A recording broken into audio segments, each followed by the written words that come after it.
Alors, dans cette vidéo, je vais parler un petit peu de IA et SEO. Il y a beaucoup de clients qui me contactent et qui me disent ouais, est-ce qu'on peut faire de l'IA dans le SEO? Est-ce que le SEO est compatible avec l'IA? Beaucoup de gens parlent de JIO pour tout ce qui touche en fait l'apparaître dans les résultats de recherche de ChatGPT, de Perplexity, de tout ce qui touche finalement à l'IA. Et il y a beaucoup d'interrogations là-dessus. Alors j'ai voulu faire cette vidéo pour dire un peu voilà mon point de vue sur ce qui est en train de se mettre en place auprès de Google et comment ça impacte le métier de référenceur. Moi de mon côté, ce que je vois, c'est que la réalité, c'est que personne ne sait précisément ce qui est en train de se passer.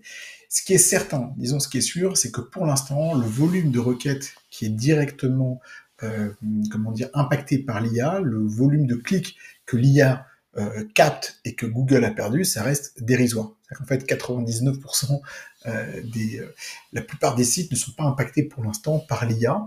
On ne voit pas une baisse massive de clics ou de trafic pour aller vers tout simplement ChatGPT et les concurrents, Claude par exemple.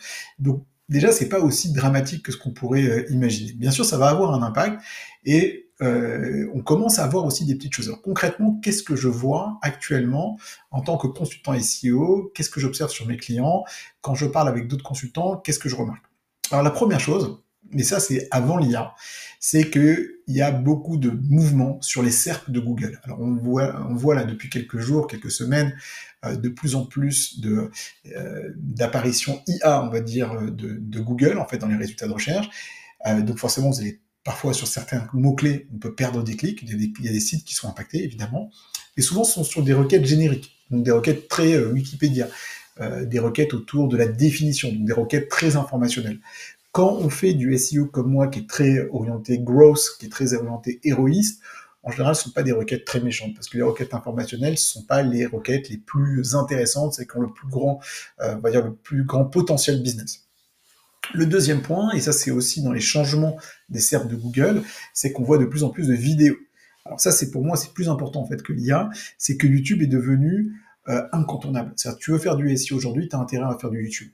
C'est vraiment à te poser la question de la vidéo, d'intégrer des vidéos sur tes articles YouTube, te poser la question de comment tu peux travailler ta chaîne YouTube, créer du contenu sur YouTube. Aujourd'hui, c'est trop important. Et on le voit parce que dans les résultats de recherche Google, on voit clairement, ça veut dire que dans les résultats de recherche, on voit des shorts Google, des shorts YouTube, on voit des vidéos YouTube, et donc si t'es pas présent, tu perds vraiment beaucoup d'opportunités. Et sachant qu'aujourd'hui, encore une fois, ne serait-ce que sur YouTube, YouTube est le deuxième moteur de recherche après Google. Donc ce serait dommage de passer à côté. Donc la vidéo est devenue incontournable, les coûts en termes de vidéo ont beaucoup baissé, puisque beaucoup de montage, de sous-titres, tout ça, ça se fait grâce à l'IA, et donc de passer à côté de ça, c'est vraiment trop dommage.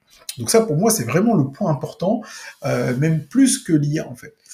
Alors, il y a tout ce qu'on appelle donc les mouvements qu'on voit au niveau des SERP Google. On voit aussi une montée des contenus qui proviennent des réseaux sociaux. Donc ça, il faut vraiment être hyper attentif. Et ça, pour moi, c'est bien plus intéressant, bien plus impactant que ce qui est en train de se passer au niveau de l'IA, en particulier en ce qui concerne le SEO. Je précise aussi, pour moi, ce qui est en train de se jouer, c'est ce qu'on appelle le global SEO, le SEO everywhere.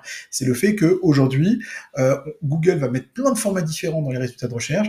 On va avoir des Google Maps, on va avoir des People Ask, donc des parties sur des questions.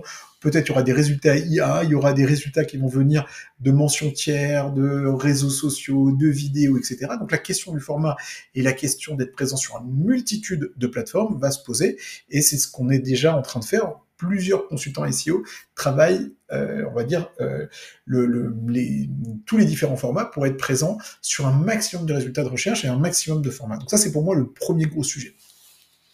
Le deuxième gros sujet autour de l'IA et du SEO, c'est qu'en fait, pour l'instant, ce que j'observe, c'est pas tant que Google pénalise les contenus IA, mais il pénalise les contenus mal faits avec l'IA. Ça veut dire, aujourd'hui, on le voit, donc ce qu'on a appelé l'helpful content, c'est que Google est devenu encore plus exigeant.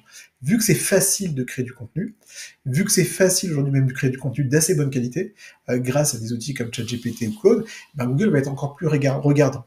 Est-ce que la personne reste longtemps sur la page? Est-ce qu'on a différents formats de contenu. Est-ce que le contenu apporté, il a une vraie valeur ajoutée? Est-ce qu'il y a de l'expertise? Est-ce que l'auteur qui dit vraiment est un expert, a une autorité?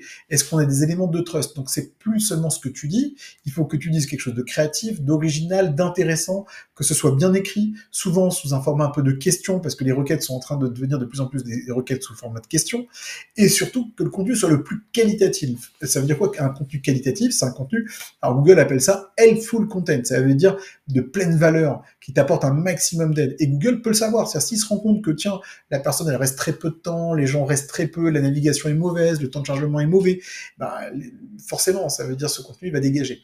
Et là je le vois déjà sur les certes de Google et sur les clients que j'ai accompagnés, je vois pas mal de clients qui ont vu une baisse sur certains contenus qui étaient entre guillemets un peu bullshit, qui avaient été travaillés un peu facilement. Ça, Google les dégage. Et là, ça devient assez violent. C'est la première fois que je vois ça. C'est-à-dire, avant, on voyait des pénalités assez violentes. Là, ce ne sont même pas des pénalités. C'est que Google fait un tri, dit ce contenu, il est intéressant, celui-là, non. Si l'intention de recherche n'est pas assez bonne, si on n'a pas un auteur qui rassure, si on n'a pas des contenus vraiment de qualité, Google n'est pas intéressé et en fait, il va dégager tous les contenus qui sont pas super intéressants. Et donc ça, pour moi, en fait, ce qui est en train de se passer, pour moi, c'est un peu mon intuition en termes d'IA, c'est que ça va nous obliger à créer du contenu encore plus qualitatif, avec une variété de formats, de rassurer, de construire sa réputation, son expertise, et là, on va revenir finalement à des fondamentaux de marketing. En fait, ça va être une chance, une opportunité pour les bons marketeurs, mais il y aura plus de contenu facile, parce que les contenus faciles, Google est capable de les dégager. Donc pendant un temps, on disait, nous en tant que consultant ici, on disait bon ben ce contenu il est vraiment pour l'algo, pour Google, etc. Ça va être de moins en moins possible, parce qu'il faudra vraiment qu'on ait des contenus très quali, bien écrits, retravaillés, pourquoi pas avec l'aide de l'IA.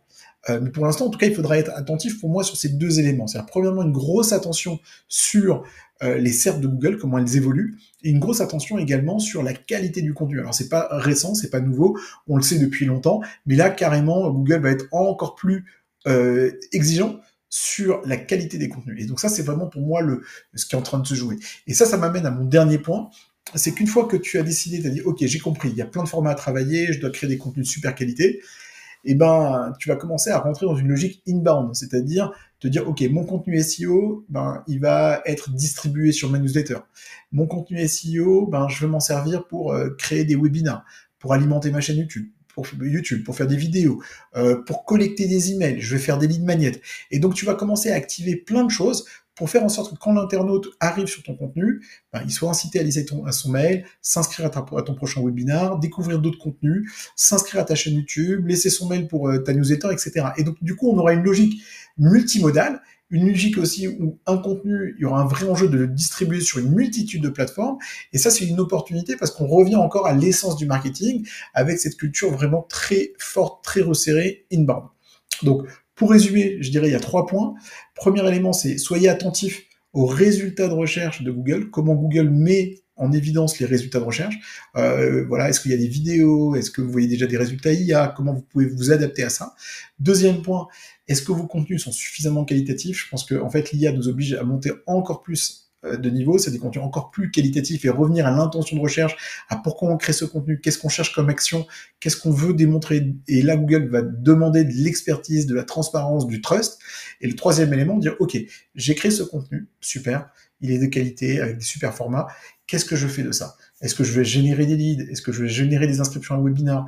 Comment je vais faire pour activer mon audience? Et c'est ce qu'on appelle en fait de l'inbound. Comment je vais travailler tous ces contenus, les distribuer de la meilleure façon pour gagner en audience, réputation, crédibilité et choper du lead, apporter des clients et donc collecter des mails, parce que c'est toute cette stratégie globale et ensuite finalement on revient vraiment aux fondamentaux du marketing qui est en train de se remettre à plat avec l'IA et avec le fait que Google est, pour la première fois, on va dire peut-être dans les 2 dernières années, de plus en plus concurrencé par les usages TikTok, par Instagram, par Facebook, par l'IA maintenant. Et donc du coup, Google est en train de se réinventer. Et ça, c'est une opportunité en termes de SEO parce que du coup, on va travailler une variété de formats et on va commencer à créer des contenus beaucoup plus qualitatifs que qu'on pouvait en tout cas faire il y a encore quelques années.